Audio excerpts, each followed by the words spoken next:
Bonjour à tous. On va enfin parler des Sims. Pionnier en termes de simulation de vie et succès planétaire depuis le premier épisode sorti en 1999 sur PC, les Sims sont rapidement devenus un véritable phénomène de société auquel absolument tout le monde a pu goûter au moins une fois dans sa vie. Et en vrai, j'ai même pas besoin d'aller plus loin que la piscine, les incendies, les mosaïques pour censurer, le patch pour les enlever, Rosebud, Clapocius, les extensions en pagaille, bref, les Sims quoi. Et je pourrais en parler pendant des heures. Et c'est d'ailleurs exactement ce que j'ai fait dans cet excellent podcast de La Case Rétro dédié aux jeux que vous retrouverez en description. J'ai dit tout ce que j'avais à dire sur les Sims 1 là-bas et c'est d'ailleurs pour ça qu'on ne va pas s'attarder plus que ça sur cette version PC. Non, parce que peu de gens le savent, mais les Sims ont en fait eu une deuxième vie parallèle. Sur console. Et ouais, au fil des sorties PC, des jeux et des extensions des différents épisodes des Sims, c'est toute une tripotée de jeux console et consoles portables qui sont sortis. Et puisqu'il y a des Sims de partout et qu'il fallait bien commencer par quelque part, je précise bien qu'aujourd'hui on va s'attarder seulement sur toute la période des Sims 1 et que je réserve les Sims 2 et les épisodes GBA pour une autre vidéo. Attends, c'est quoi ça? Non, sans déconner, c'est dans cette vidéo qu'on va parler des Urbs? Yes! Putain, ouais, j'adore les Urbs. Ça fait genre au moins 5 ans que j'ai envie de vous en parler sur la chaîne et que je trouve pas moyen. Allez, vas-y, on voit la sauce. Et c'est donc au début de l'année 2003 après... Non mais attends, je crois que t'as pas compris là. Envoie la sauce maintenant, on envoie les Urbs là. Non, après. Non, maintenant. Non, après. Non, maintenant. Non, après. Non, maintenant. Non, maintenant. Non, après. Ah, le fils de... Donc, on est en 2003, après 4 ans de succès et d'extension pour la version PC du premier jeu, et alors que les Sims 2 étaient déjà annoncés pour l'année suivante, nos fameux Sims ainsi que toutes leurs petites habitudes débarquent pour la première fois sur les consoles de l'époque, et sous ces airs de portage douteux se cache en fait une vision légèrement différente de la licence. Et ça, on peut le constater dès le début du jeu, puisqu'on esquive le fameux temps de chargement le plus long du monde de la version PC qui est ici totalement absent. Et après avoir fait un gros ménage dans sa carte mémoire, on rentre immédiatement dans le vif du sujet avec tout ce qu'on connaît de la première version des Sims, comme la possibilité de jouer avec une famille préconstruite ou de créer une nouvelle famille de Sims pour la faire emménager. Et... Wouah! Incroyable! Le jeu est en 3 dimensions. Ok, alors non, rassurez-vous, ce n'est pas la première fois que je joue un jeu en 3D. Wow. C'est juste que si vous vous souvenez bien du premier jeu des Sims sur PC, la rotation de la caméra était verrouillée sur 4 angles différents, ce qui fait que les Sims, qui eux étaient bien en 3D, se baladaient dans des environnements principalement en 2D, puisque le jeu affichait les murs et les objets en 2D avec un effet de 3D en trompe-l'œil. Mais là, non, pour cette version console, ils ont refait tout le jeu en full 3D avec une caméra totalement libre. Ouais, alors par contre, ça c'est ce qu'on appelle un remake en fait. Je vous présente donc le remake des Sims. Ouais, carrément, hein, des objets à l'interface, tout a été revu et corrigé pour correspondre aux standards de 2003. Et surtout, en l'absence de souris sur console, toute la maniabilité du jeu a été adaptée à nos petites manettes. Et là, on va faire un petit point qui va mettre tous les joueurs PC en sueur. Bon, pour vous rassurer, disons qu'il y a déjà quelques bonnes idées, comme le passage du temps en accéléré ou en pause avec les gâchettes, mais aussi des choix un peu plus discutables, comme la base même des contrôles qui se fait avec 2 sticks. Ça continue à déconner. Le stick gauche contrôle votre curseur alors que l'autre stick contrôle la rotation et le zoom de la caméra libre. Et même si on s'y habitue rapidement, je dois dire que j'aurais préféré contrôler les déplacements de mon Sims directement, plutôt que de devoir pointer et cliquer, ce qui est souvent une plaie à la manette. Malgré ça, la bonne idée c'est que le jeu pointe en fait toute la zone, qui s'agrandit en fonction de votre niveau de zoom, et qui vous proposera donc souvent un choix parmi les objets avec lesquels vous pourrez interagir, plutôt que de vous proposer seulement les interactions avec l'objet précis sur lequel vous avez cliqué. Cela crée donc une sorte de marge d'erreur qui, associée avec la navigation à la croix parmi les actions, vous garantissent des ordres donnés toujours de manière fluide et précise. Le public va tomber en extase. Bon, c'est pas non plus parfait, mais ça fait largement le job. Et les quelques errances du curseur sont largement pardonnables quand on n'oublie pas que les Sims c'est quand même un jeu où tu peux stopper le temps à tout moment, ici d'une simple pression de gâchette. Alors ça va pas forcément être agréable tout le temps, et il y a peut-être un peu beaucoup de boutons à gérer, ce qui peut être déroutant si on n'est pas habitué à jouer sur console. Mais malgré tout, je dois dire que de mon côté, je me suis habitué très vite aux commandes. Je peux rien si je suis différent. Je veux juste que vous m'aimiez. Mais pourquoi je m'inflige ça en fait Ah oui! Pour ce qui est le seul véritable ajout de ce remake, à savoir le tout premier mode scénario de la série, toutes plateformes confondues, qui s'appelle donc le mode vivre sa vie. Encore une fois, on crée un personnage, sauf qu'ici on commence par une petite introduction sous forme de rêve, enfin plutôt sous forme de mauvais porno.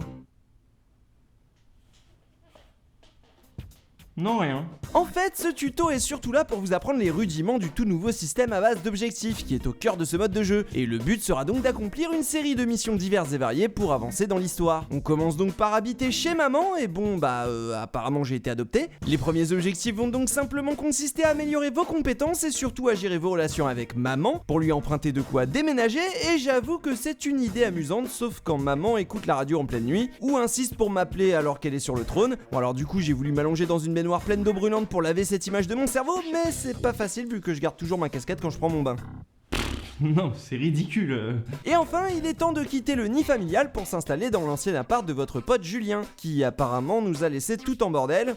Non mais c'est pas vrai, en plus il faut tout réparer. Bon, finalement ces petits objectifs sont surtout là pour vous faire avancer efficacement dans le jeu, notamment au niveau des carrières professionnelles. Dans mon cas, les sports extrêmes. Ça c'est extrême, putain! D'ailleurs c'est Julien qui ne se gênera pas pour vous encourager à gravir les échelons, hein. En fait Julien c'est ce genre de type qui va venir une fois par jour pour me dire que je suis qu'une merde d'employé sous-rémunéré et qu'il ne sera pas mon pote tant que j'aurai pas monté en grade dans ma boîte. Et bah ok Julien, vive la Startup Nation. Mec, ça c'était vraiment pas extrême. Et au final, d'objectif en objectif, on débloque des nouveaux objets dans le magasin ou même simplement des fonctionnalités utiles comme le réparateur ou la femme de ménage, tout en faisant vivre aux Sims leur traditionnelle vie bien remplie, même si malheureusement à ce niveau-là, le jeu souffre grandement de son affiliation au premier Sims. Ah oui non, parce que quand je parlais d'un remake des Sims 1, je parlais évidemment d'un remake des Sims 1 sans les disques additionnels. J'avais oublié à quel point la toute première version des Sims était sévère. Les jauges d'humeur se vident super vite et les journées sont beaucoup trop courtes, et comme dans le jeu d'origine, les jauges de social et de fun seront vos pires ennemis car elles sont évidemment les plus difficiles à substanter. Et même si ce mode scénario ajoute une toute nouvelle dimension au jeu, cette version console se prive de toutes les améliorations et ajustements que les premières extensions du jeu sorties sur PC ont pu apporter, en plus de la tonne de contenu purement additionnel de ces fameux add-ons. Du coup, on se retrouve avec un remake des Sims tout en 3D, mais avec le contenu et le système de jeu de la version vanilla du jeu PC, c'est-à-dire un jeu où vous regardez principalement votre Sims dormir et partir au travail, vous laissant souvent devant une maison vide. C'est assez triste à constater, surtout que quand cette version console sort, les 7 extensions des Sims étaient déjà sorties pour PC, explosant déjà les limites de sa version de base. Et avec sa jauge de limites d'objets et plein de petites barrières supplémentaires comme le nombre d'étages par maison ou les carrières qui sont moins nombreuses, inutile de vous dire qu'en termes de contenu, cette version console fait pas le figure. Et en plus de ça, on peut même plus noyer les Sims dans la piscine. Non mais regardez là, ils leur ont appris à remonter sur le rebord, c'est incroyable. Bon alors ok, vous avez compris, je peux pas totalement défendre le jeu, mais il faut bien lui accorder quelque chose. C'est les Sims. Et ouais, tout est là. Les Sims ne savent pas se faire manger sans foutre le feu, se pissent dessus régulièrement, et la famille God pleure toujours à longueur de journée dans son cimetière. Tout est fonctionnel et très joli à regarder par rapport à l'original, et je reconnais volontiers l'exploit d'avoir transposé le jeu pour la manette de manière aussi claire, y compris dans le mode achat et le mode création. Tout comme dans l'original, on a aussi accès à quelques cheat codes, même s'ils sont moins nombreux, et il y a même un mode 2 joueurs complètement fonctionnel caché dans le jeu. Des arguments supplémentaires qui suffisent à être convaincants pour quelqu'un qui n'aurait jamais joué aux Sims de sa vie, ce qui était le cas des joueurs console. Alors bien sûr il manque beaucoup de choses à ce pseudo remake, mais ce qu'il ajoute de nouveau est vraiment pertinent à l'image de son système d'objectifs qui préfigure carrément les fameuses aspirations introduites par les Sims 2 un an plus tard. Quoi qu'il arrive, rien qu'avec la promesse d'enfin rendre accessible le monde des Sims aux joueurs console, le jeu se serait de toute manière vendu comme des petits pains. On peut donc s'estimer heureux qu'il n'ait pas cédé aux sirènes de la facilité en pondant un portage minable, et je me dois donc de féliciter le studio Edge of Reality pour avoir fait preuve d'ambition en portant les Sims sur console, au point d'en faire un vrai remake. Jusqu'à ce que Maxis mette la main sur le moteur et s'attribue tout le mérite. Non, parce que juste après, Electronic Arts nous a sorti les Sims permis de sortir sur toutes les consoles, et développé par Maxis. Et quand je dis juste après, c'est vraiment moins d'1 an après, puisque le jeu ressort pour le Noël de la même année sur toutes les consoles de l'époque, et non, ce n'est pas une extension, mais bien une suite du jeu précédent. Et on va pas se mentir, en 11 mois, pas grand chose à bouger. On sent que tout a été un petit peu amélioré, notamment au niveau de la customisation des Sims et de l'interface, mais première mauvaise surprise, il est impossible d'importer un personnage de la version précédente. Et ça c'est vraiment dommage parce que le jeu propose une suite au mode scénario du jeu précédent, avec toujours maman de chez qui il est possible de partir et revenir à tout moment, et surtout cette fois-ci la possibilité de se balader dans différents endroits du jeu, à commencer par les habitations des autres Sims, mais aussi tout un tas de lieux publics dans lesquels vous pourrez pratiquer différentes activités et rencontrer de nouveaux Sims. Et bon c'est pas dingue. Bon, ils ont quand même rééquilibré le jeu et la jauge de fun et de social se remplissent un peu plus rapidement, mais en dehors de ça et des zones de jeu en extérieur, le jeu n'ajoute pas grand chose, si ce n'est un tout nouveau système d'interaction sociale d'un type un petit peu particulier. Vous débloquerez ce type d'interaction en devenant ami avec certains personnages ou en remplissant certains objectifs, interactions auxquelles certains sims seront plus sensibles que d'autres, ce qui vous permettra d'améliorer et détériorer vos amitiés beaucoup plus vite, comme là par exemple j'ai été faire un gros wad à Julien qui vit apparemment dans une caravane maintenant.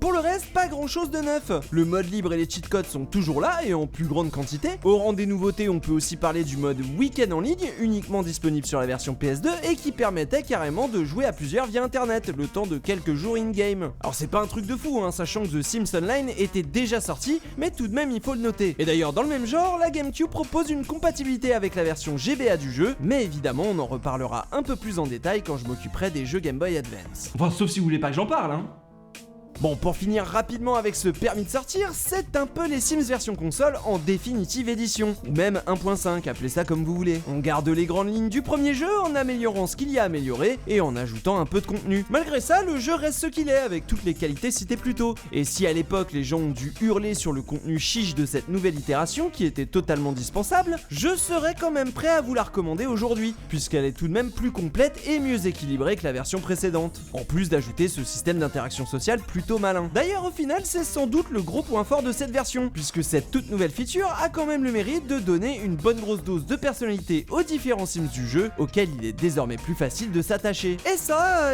ça va être important pour la suite. Et voilà, on y arrive enfin.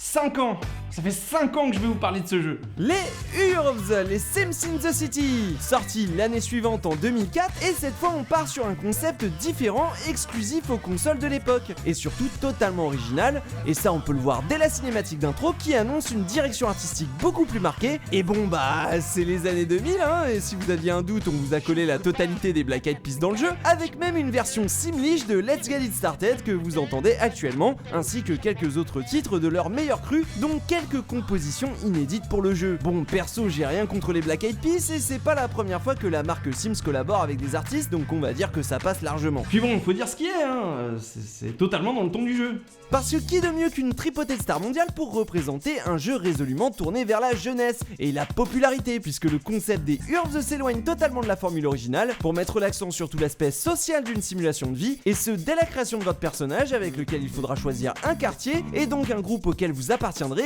et qui conditionnera tout le début de l'aventure. Alors évidemment tous les clichés sont réunis avec la bande des gothiques, le groupe des artistes, les types de la street, les toughers, etc. Mais bon, vous l'avez deviné, moi je commence toujours avec mes potos skateurs en baggy du côté du parc à Donf. Ouais, Team Parc à Donf. La première chose que vous faites, c'est faire connaissance avec Darius, qui sera un peu votre manager / mentor dans le jeu. Il vous balance direct dans votre premier appartement miteux avec quelques meubles, pile de quoi s'habituer au contrôle du jeu, qui sont relativement identiques à ce qu'on a vu jusqu'ici, puisqu'ici vous n'allez pas rester très longtemps enfermé chez vous, car la plus grande majorité du jeu se passe dans les rues de SimCity, qui sont ici séparées en différents quartiers. Alors au départ vous êtes coincé dans votre quartier d'origine, celui qui correspond au clan que vous avez choisi au début, et c'est d'ailleurs là où vous pourrez obtenir votre premier boulot et vous faire vos premiers amis. D'ailleurs notez bien que la barre de social a totalement disparu pour laisser place à une toute nouvelle jauge de popularité qui fera monter le niveau de réputation de votre Urbz et vous permettra l'accès à de nouveaux quartiers et donc à de nouveaux Urbz qui ne fréquentent pas forcément votre quartier et de nouveaux jobs à expérimenter. De plus, cette barre de réputation est à additionner avec votre code de popularité dans chaque quartier, et pour gagner le cœur d'un groupe en particulier, il faudra se plier aux us et coutumes de chaque clan en plus de devoir soigner son style vestimentaire pour coller à leur goût. D'ailleurs, acquérir cette popularité auprès des gens fera partie des objectifs que Darius vous chargera d'accomplir, héritage du mode scénario des deux précédentes versions des Sims sur console. C'est pas mal, Eh ben accrochez-vous parce que c'est pas fini. Oui, parce que le jeu vous propose en fait une vraie suite logique à ce qui avait été instauré dans Permis de sortir, car non seulement on retrouve des interactions spéciales qui se débloquent au fur et à mesure et qui peuvent être utilisées avec tous les autres Urbz par la suite, mais le jeu ajoute aussi une mécanique d'interaction supplémentaire et limitée appelée rapport de force, qui permet de déclencher des actions spectaculaires pour tenter d'impressionner, de faire rire ou de charmer n'importe qui. Ajoutez à ça le fait que comme dans Permis de sortir, chaque Urbz possède sa propre personnalité, affinée grâce au système de quartier, et que chacun des 50 personnages du jeu réagira différemment à vos actions, et vous pourrez enfin mesurer l'ampleur d'un jeu comme les Urbz. Surtout que tout est toujours très clair. Votre classique téléphone portable des années 2000 contient toutes les infos dont vous avez besoin sur vos relations avec chaque Urbz, et vous permet même de lire leur bio ou de les appeler pour organiser des teufs. Les interactions, elles, ont un code couleur très clair et s'affichent en vert quand vous savez qu'une interaction pourra plaire à votre interlocuteur, et en rouge quand vous savez que ça lui mettra les nerfs en plot. Les rapports de force, eux, qui sont en quantité limitée je le rappelle, s'obtiennent en venant rencontrer Darius chaque soir dans le club VIP de chacun des quartiers du jeu, qui évidemment ne sont accessibles que si vous avez bonne réputation, et si vous êtes assez proche de certains Urbz, c'est même eux qui se mettront à copier votre style vestimentaire et pourront même vous donner des quêtes particulières ou des infos précieuses sur d'autres Urbz. Et c'est là qu'on voit que les Sims et les Urbz sont deux jeux totalement différents. Parce que dans les Urbz, le rythme est déjà bien plus soutenu. Les phases de sommeil sont très courtes avec un personnage qui récupère toutes ses forces en à peine 2 heures, et en règle générale, toutes les jauges se vident beaucoup moins vite, ce qui fait qu'on passe beaucoup moins de temps à manger et se laver, et beaucoup plus de temps sur tout le reste. Et c'est pareil en ce qui concerne les emplois. On ne passe plus 6 heures par jour à attendre que notre Sims rentre du travail, car cette fois-ci les phases de job sont complètement jouables. Enfin jouables, c'est un bien grand mot. Pour être plus précis, les emplois sont en fait de petits jobs que vous pouvez faire à peu près à n'importe quel moment, et qui vous prennent assez peu de temps une fois vos skills à fond. D'ailleurs, il vous sera régulièrement demandé de rester propre ou de socialiser pendant votre temps de travail, ce qui fait qu'au final, vous êtes toujours en train d'avancer dans le jeu, même quand votre Urbz est en train de bosser. Du coup, votre personnage évolue assez vite, ce qui est plutôt bienvenu vu le nombre de quartiers et d'objets à débloquer. En fait, c'est pour ça que j'adore les Urbz, c'est pour ça que je préfère les Urbz à n'importe quelle version des Sims. Alors oui, on peut se moquer de son look un peu daté et de son propos assez superficiel, quoique pas tant que ça finalement. Mais contrairement aux Sims, les Urbz est un jeu résolument tourné vers les autres. Et là où vous ne faisiez que prendre soin de votre avatar pour lui assurer un avenir et gagner le plus d'argent possible dans les Sims en mode métro boulot dodo, les Urbz de leur côté proposent de vivre au jour le jour avec un univers qui est vivant à toute heure de la journée ou de la nuit et dans lequel vous n'êtes pas obligé de rentrer chez vous pour vous coucher. C'est un jeu dans lequel votre avatar n'est pas le personnage au centre de l'histoire et dans lequel vous allez surtout apprendre à connaître les autres et indéniablement vous y attacher. Alors ok, c'est pas un 20 sur 20 non plus et honnêtement il y a beaucoup de choses à redire, comme par exemple sur les presque mini-jeux pendant les jobs ou même sur votre animal de compagnie qui aura tendance à bloquer toutes les portes de la maison. C'était un communiqué du CCC, le comité contre les chats. Pareil pour le mode de joueur qui, s'il est vraiment bienvenu, rame un petit peu sur les bords et dans les coins et ne met pas forcément en avant les qualités du titre qui peut paraître bien trop fourni aux premiers abords. Malgré tout, on peut dire que la durée de vie des Urbz compense largement ces quelques petits défauts, puisque les objectifs et les bonus à débloquer sont nombreux et que l'accès à la fameuse machine secrète de Darius vous demandera énormément d'implication dans le jeu. Enfin bref, je crois que vous l'avez compris, les Urbz est un jeu que j'adore et que je vous recommande chaudement. Et mon plus grand regret, c'est que la suite ne soit jamais sortie. Parce que oui, les Urbz 2 avaient été annoncés, et aussi vite annulés après quelques mois de développement seulement. Sans doute parce qu'Electronic Arts s'est vite rendu compte qu'il n'allait pas pouvoir sortir 30 extensions pour les Urbz comme il l'avait fait pour la version PC, et que de toute manière, malgré les très bonnes ventes du premier opus des Urbz, le territoire des consoles était quand même bien moins réceptif à la folie des Sims que ne l'étaient les joueurs PC au même moment. Et là, je dis quel gâchis! Surtout que la licence des Urbz avait déjà coûté très cher, car elle avait mis très longtemps à devenir concrète, et qu'elle traînait carrément dans les cartons de Maxis avant même qu'Edge of Reality ne commence à bosser sur son remake des Sims. Et encore aujourd'hui, je ne peux pas m'empêcher de penser que c'est dommage qu'on n'ait pas eu de suite du tout, puisqu'à l'heure actuelle, on ne retrouve pas vraiment de jeu qui puisse représenter cette véritable alternative aux Sims. Les Urbz proposaient pourtant une véritable simulation de relations sociales, à mi-chemin entre la simulation de vie et le teen movie, un jeu qui a totalement su capter les joueurs consoles qui recherchaient une expérience plus dynamique, en proposant un Sims-like aux journées beaucoup moins procédurières et qui laisse donc beaucoup plus de place à l'improvisation et à la surprise, et sur lequel évidemment on s'ennuie beaucoup moins vite à mon goût. Une philosophie radicalement différente qu'on retrouvera donc peut-être dans la suite des aventures des Sims sur console, puisque toute la base du moteur de cette version des Sims 2 a été directement conçue sur les cendres de ce Urbz 2 annulé. RIP les Urbz 2. Merci à tous de m'avoir suivi, surtout n'oubliez pas de vous abonner et de mettre la cloche pour ne pas louper les vidéos sur les Sims 2 et les Sims sur GBA qui vont arriver très bientôt. Et pour le reste, comme d'habitude, petit pouce bleu, petit partage, petit commentaire, vous connaissez la musique. À dimanche prochain. Let's go.